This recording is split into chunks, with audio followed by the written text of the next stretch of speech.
अस्सलाम वालेकुम दोस्तों, आप देख रहे हैं एडवांस टेक चैनल और मैं हूं एहसन अली। और आज मैं आपके लिए एक वीडियो लेकर आया जिसमें दोस्तों हम डाउलेंस के माइक्रोवेव ओवन को रिपेयर करने का तरीका सीखेंगे। इससे पहले भी मैं एक आई गेस हायर का ओवन था, उसकी रिपेयरिंग की वीडियो लेकर आया था। उसका भी लिंक मैं इसी वीडियो के डिस्क्रिप्शन में डाल दूँगा। उसको और इसका फॉल्ट थोड़ा सा मिलता जुलता है, ज़्यादा डिफरेंस नहीं है। उसमें यह था कि उसका टच पैनल बिल्कुल नहीं काम करता था, कोई भी बटन काम नहीं करता था। इस टच पैनल में प्रॉब्लम यह है कि इसके कुछ बटन काम करते हैं, कुछ बटन काम नहीं करते।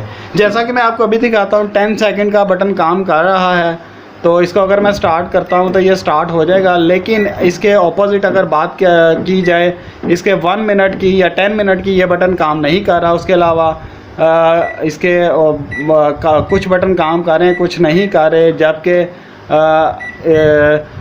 ये इसका टच पैनल पूरी तरह से काम नहीं कर रहा, लेकिन आई गेस आधा काम कर रहा है, आधा नहीं कर रहा।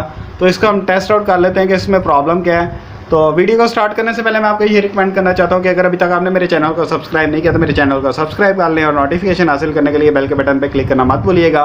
तो चलिए ज़रा वीडियो को कंटिन्यू करते हैं। इसको मैं ओपन कर लेता हूँ।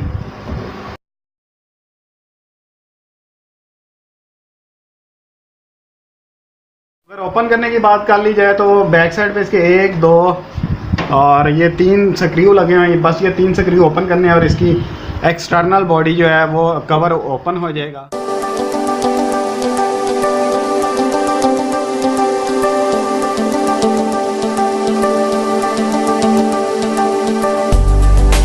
स्क्रूज मैंने ओपन कर लिए हैं सभी के सभी, और अब इसको ओपन कर लेते हैं। ओपन करने के लिए मैं आपको बता देता हूँ इसको किस तरह से ओपन करना है। इसको थोड़ा सा पीछे की तरफ खींचना है और ऐसे इसको उठा लेना है। तो ये ओपन हो चुका है। अब इसको इसके टच पैनल की तरफ चलते हैं, जो कि इस साइड पे है। मैं आपको दिखाता हूँ, ये इस साइड पे वो सामने टच पैनल लगा हुआ है। इसको अब हम चेक कर लेते हैं इसमें क्या प्रॉब्लम है। तो चलिए ज़रा इसके करीब चलते हैं। तो टच पैनल के अंदर पहले भी मैंने जो रिपेयरिंग की वीडियो बनाई थी उसमें मैंने आपको बताया था कि ये स्ट्रिप होती है इसमें एक। तो ये आप देख सकते हैं, ये ब्लू कलर की एक पीछे स्ट्रिप लगी हुई है। ब्लू कलर के जैक के अंदर स्ट्रिप भी आएगा, ब्लू कलर की है। मैं थोड़ा करीब करके दिखाने की कोशिश करता हूँ। वो आप देख सकते हैं जिसके ऊपर TH लिखा हुआ है, तो वो एक स्ट्रिप है ये वाली। तो ज़्यादातर प्रॉब्लम ये स्ट्रिप में भी आती है। तो चलिए ज़रा पहले स्ट्रिप को एक दफ़ा क्लीन करके चेक कर लेते हैं। ओपन करना बहुत ही आसान सा काम है। इसको थोड़ा, इसका लॉक लगा हुआ है ये नीचे, पहले इसका लॉक ओपन करना है। इसको ऐसे ऊपर की तरफ करना है, बड़े ही आराम से ये बाहर आ जाएगी। कुछ स्ट्रिप होती हैं उनको लॉक लगा होता है, कुछ होती हैं वो बगैर लॉक के होती हैं। तो इसको तो लॉक लगा हुआ था, इसको मैंने ओपन कर लिया है। तो चेक कर लेते हैं अब इसमें क्या प्रॉब्लम है। सबसे पहला काम आपने ये करना है, इस स्ट्रिप को आपने पेट्रोल से या किसी ब्रश से जिसके ऊपर आप पेट्रोल लगा लें, या किसी टाकी से जिसको आप पेट्रोल लगा लें, उससे इसकी आपने सफाई करनी है। उससे अगर तो इसके ऊपर कार्बन आया होगा तो वो ठीक हो जाएगा और ये चलना शुरू हो जाएगा। तो चलिए ज़रा पहला स्टेप मैं कंप्लीट कर लेता हूँ, फिर इसको चेक करते हैं। तो दोस्तों इसको मैंने पेट्रोल से वॉश कर लिया है। लेकिन आपने एक चीज़ का ख्याल करना है कि पेट्रोल आपकी इस सर्किट के ऊपर या इस जो इसकी गन है इसके ऊपर ना गिरे, क्योंकि ये बहुत ही ज़्यादा हाई वोल्टेजेस यहाँ से ड्राइव होते हैं, तो उसको आग लगने का ख़तरा है। बहुत ही मामूली सा लाइट सा पेट्रोल आपने यूज़ करना है ताकि किसी और जगह पे गिरने ना पाए। अब मैं इसको बंद कर देता हूँ। बंद करने के बाद इसका लॉक दोबारा लगा देता हूँ और अब आप इसको एक दफ़ा टेस्ट कर लेते हैं। मज़े की बात यह है कि अब 10 सेकंड वाला बटन भी चलना बंद हो गया। पहले 10 सेकंड वाला चाह रहा था, अब वो भी चलना बंद हो गया। तो चलिए ज़रा इसको ओपन करके चेक करते हैं।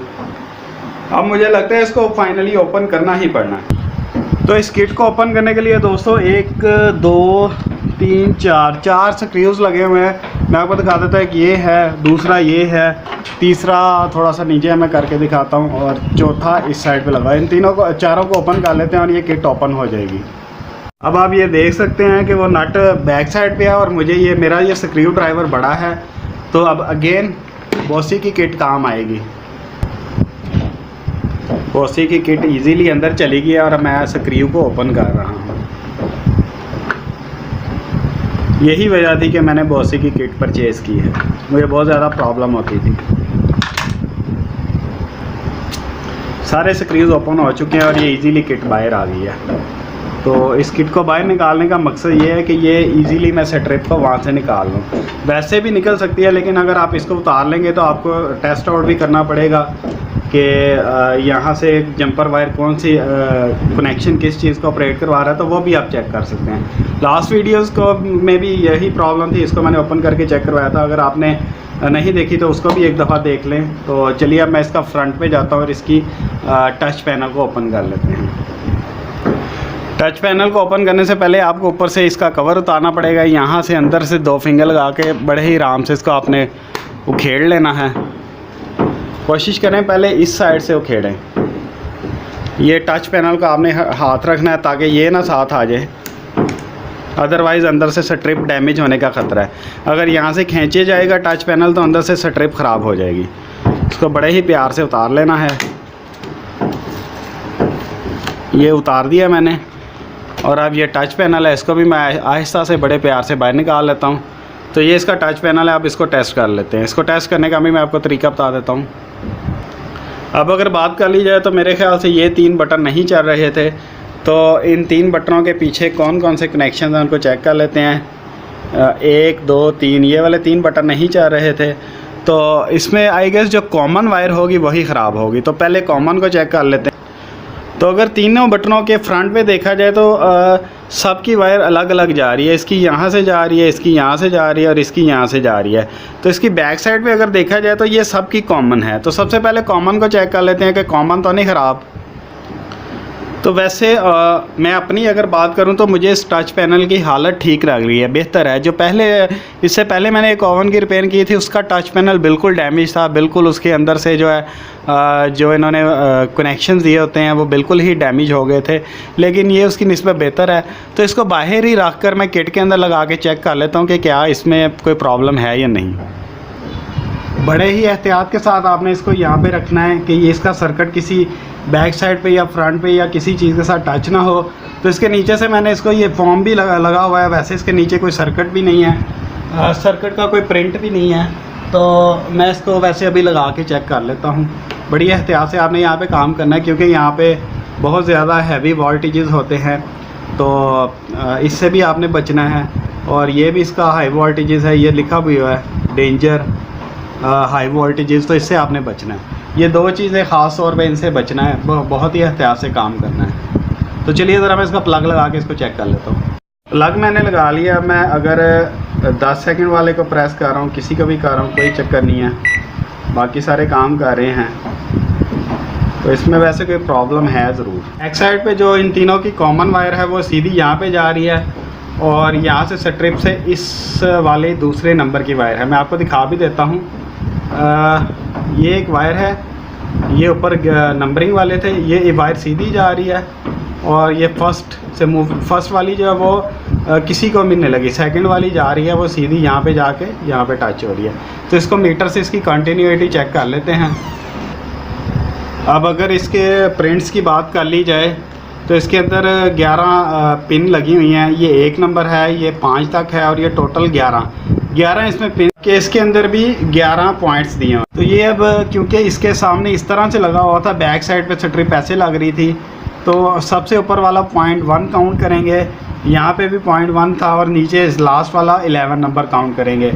तो अगर इसके इन 3 बटनों के कॉमन की बात कर ली जाए तो वो 10 नंबर पे आ रहा है, क्योंकि 11 किसी के साथ जाके नहीं लगा हुआ आगे। तो 10 को हम टेस्ट कर लेते हैं। यहाँ से 10 नंबर के पॉइंट को शॉर्ट करेंगे। नेक्स्ट मैं आपको बताता हूँ क्या करना है। पहले बटन को ट्रेस कर लेते हैं। ये वाला पॉइंट यहाँ से जा रहा है ऊपर की तरफ, ऊपर से यहाँ से होता हुआ यहाँ से ये जा रहा है यहाँ पे, और यहाँ से होता हुआ ये ऐसे सीधा ये वाला पॉइंट ऐसे बैक साइड पे जा रहा है। बैक साइड पे देख लेते हैं। ये वाला पॉइंट आ रहा है, ये जा रहा है आपका सीधा 3rd पे। तो ये 3rd वायर और 10th वायर, 3rd और 10th को हम अगर आपस में कनेक्ट करेंगे तो ये 3 सेकंड वाला बटन चलेगा। तो चलिए ज़रा 3rd और 10th को आपस में शॉर्ट करके चेक कर लेते हैं। कैमरे की फ्लैश लाइट मैंने ऑफ़ कर दिया और 3rd और 10th को आपस में शॉर्ट करके देख लेते हैं। तो ये 10 सेकंड चल रहे हैं। इसका मतलब ये है कि हमारे इसी में प्रॉब्लम थी, आपकी किट बिल्कुल ठीक तरह से काम कर रही है।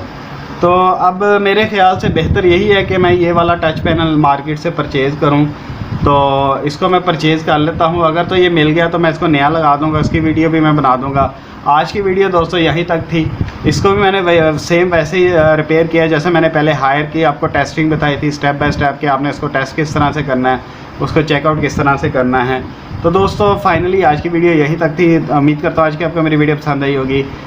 इसकी नेक्स्ट फर्दर टच पैनल अगर मुझे मिल गया तो इसकी नेक्स्ट फर्दर रिपेयरिंग बना दूंगा। अगर ना मिला तो इसको अल्टरनेटिवली इसको किस तरह से ऑपरेट करवाना है तो उसका भी मैं एक वीडियो बना दूंगा।